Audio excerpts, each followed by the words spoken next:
Grêmio foi a Pelotas e empatou em 0-0 com o Brasil de Pelotas, lá no Bento Freitas.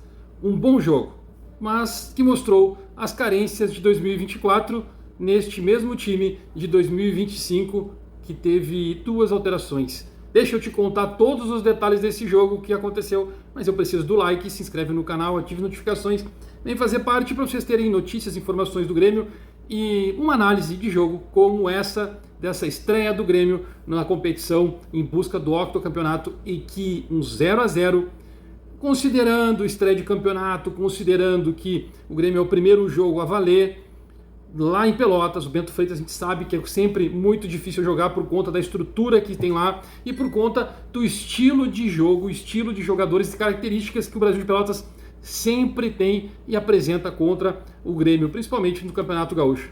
E isso ficou evidente, ficou claro que o Grêmio tem falta desse tipo de jogador. Mas vamos começar com uma análise exatamente de cada atleta desse time titular que foi colocado pelo Gustavo Quinteiros para tentar vencer o Brasil de Pelotas, em que o Grêmio foi muito melhor, atacou muito mais, conseguiu dominar o jogo, mas não abriu o placar. O Gabriel Grando, no gol, fez um grande jogo, teve duas grandes chances do Brasil de Pelotas, onde uma ele conseguiu intervir, uma jogada de profundidade de um erro, né, de saída de bola do Mike, que nós vamos falar depois a respeito. O atacante do Brasil de Pelotas corta para dentro com a perna esquerda, tenta dar uma chapada, e o Gabriel Grando sai fechando o ângulo, consegue botar a bola para fora, o juiz erra, era um escanteio, o juiz erra e dá o tiro de meta para o Grêmio. Esse foi o principal lance, ou seja, no momento em que precisava, o Gabriel Grando estava lá e conseguiu salvar o Grêmio.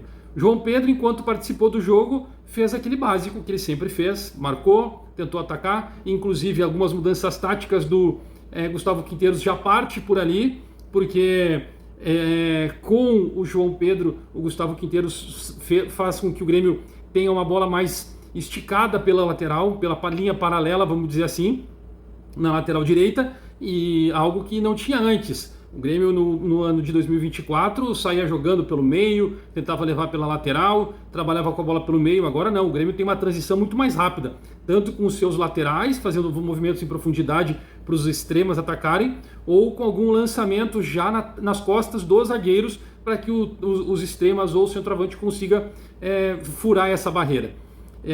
Nesse ponto o João Pedro foi bem, e enquanto ele estava em campo ele conseguiu suportar o ataque que o Brasil de Pelotas tentava fazer pelo lado esquerdo do campo, o lado direito dele, e ele, por conta da sua força, sua postura física, conseguia segurar. Aí a gente vem para os zagueiros. Rodrigo Eli e Gemerson se portaram bem enquanto estavam, seguraram também os atacantes do Brasil de Pelotas enquanto eles tentavam atacar. Força, uma marcação de força, que era o sistema defensivo do Grêmio, até o momento em que o Rodrigo Eli acaba se machucando no segundo tempo, aos 14 minutos. Ele sai e entra o Gustavo Martins, que também acaba fazendo aquela função ali de proteger, e faz dois cortes enquanto o Brasil ataca, porque percebe que não tem mais o Rodrigo Eli fazendo aquele combate, e com isso o Gemerson ficou um pouco mais exposto. Na lateral esquerda, bom, Mike, a gente já percebe que é insuficiente. Me espanta a questão do Gustavo Quinteiros ter colocado o mesmo time que terminou a temporada passada, com exceção do Pavon, né? E aí Gabriel Grando no gol e Mike na esquerda, porque o Grêmio não tem mais teve essas mudanças repentinas na lateral esquerda e no gol. Mas Mike, duas vezes, ele quase deixou o Grêmio em condições de tomar o gol do Brasil de Pelotas. Ele faz um recuo onde o Gabriel Grando acaba salvando. E aí eu pergunto, por que não jogar então com o Pedro Gabriel? O Pedrinho, por que não jogar com ele? Pois é, um jogo contra o Brasil de Pelotas é um jogo físico, e o Gustavo Quinteiros conseguiu entender isso. Era um jogo de força e física, não tanta velocidade do Brasil de Pelotas, mas era um enfrentamento de choque, combate o tempo inteiro, e o Pedro Gabriel poderia se lesionar logo na sua estreia. Talvez não, mas ele poderia sentir o peso e a responsabilidade que o Brasil de Pelotas poderia impor em cima dele. Eu entendi a opção pelo Mike, mas em questões técnicas o Pedro Gabriel seria muito melhor. Ou seja, tem um trabalho para ser feito e uma movimentação tática para colocar o Pedro Gabriel como lateral esquerdo. O Grêmio não encontrou um substituto para o Reinaldo, está difícil de encontrar no mercado, enquanto isso não pode ficar com o Mike. Pedro Gabriel tem que ser esse lateral neste momento para poder jogar.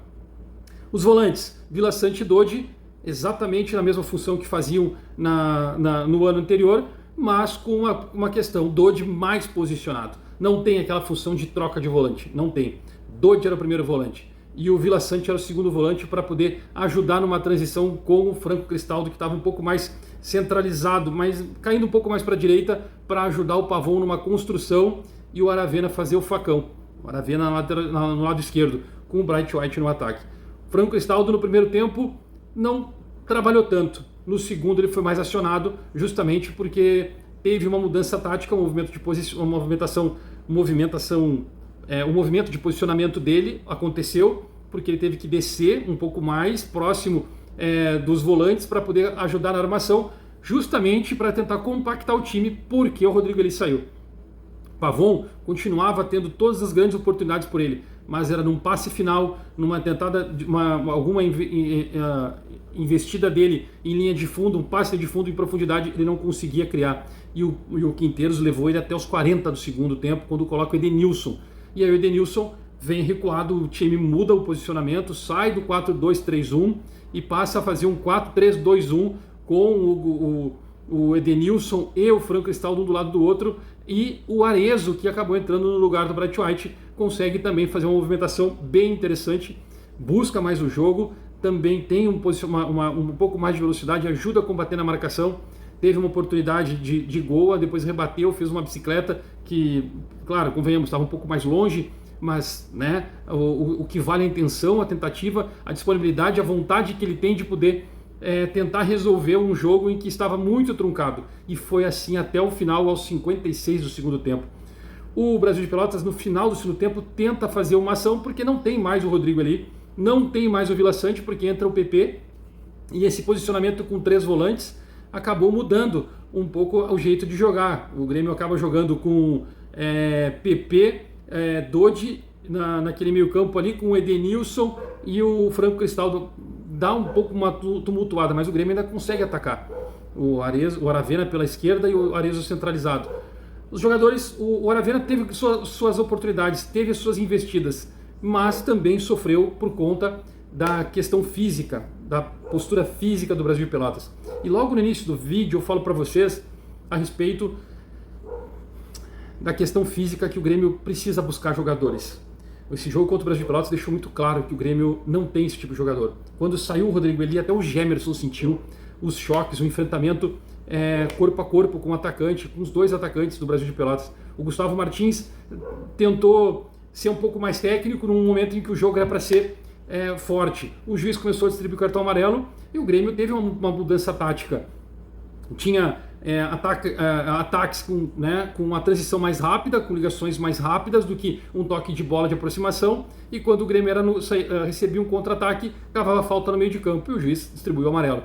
Então teve uma postura, uma falta tática que foi implementada já pelo Gustavo Quinteiros, e os jogadores tomavam amarelo, algo que eles não estavam acostumados. Por quê? Porque esse time do Grêmio é o mesmo que jogou em 2024, os mesmos atletas. Ele não mudou nada, ele apenas tentou fazer uma distribuição tática e fez alguns movimentos para poder atacar o adversário. O que eu vejo a partir de agora é que o Grêmio vai poder fazer essas mudanças. Eu acho que ele vai conseguir entender que na arena ele vai poder jogar, e esse time que ele acabou escalando é uma questão de manter o grupo, ter a confiança do grupo. O time que terminou o ano de 2024 começa o ano de 2025 e está tudo certo. Ele fez o correto em manter ganhar o grupo. Então ele não mudou muito, só o estilo de jogo. Agora que o Grêmio precisa de jogadores de força e de velocidade, principalmente no sistema defensivo, precisa. E no meio campo, nesse enfrentamento com o Brasil de Pelotas, o Dodge teve 3 ou 4 disputas em que ele quase que comprometeu o jogo. Ou seja, não era jogo para o Dodge, era jogo para botar um primeiro volante cravado na frente da área, que tivesse colocado então o zagueiro, o Nathan Felipe, que já jogou de volante. Seria muito mais produtivo e combativo, né, contra o time do Brasil, do que ele manter o Dodge e correr risco de tomar contra-ataque, porque durante o jogo a gente via as expressões dele perturbado pela situação, e que os jogadores, os atletas do Grêmio, expôs o time. O Grêmio precisa contratar urgentemente pelo menos 2 zagueiros e 2 laterais esquerdos. Se não contratar o lateral esquerdo, Pedro Gabriel é o titular e precisa mudar esse esquema tático do Grêmio para poder conseguir ter uma temporada tranquila, porque o futebol mudou. Força, velocidade e qualidade. É isso que precisa. E o Grêmio está faltando essas características. Eu não sei o que vocês acham, mas eu quero que vocês comentem aqui. Deixa o like, quem não se inscreveu ainda se inscreve e vem fazer parte dessa moral para nós, para continuar crescendo. Falta pouquinho para bater 14 mil seguidores aqui no YouTube. Conto com vocês, daqui a pouco a gente volta.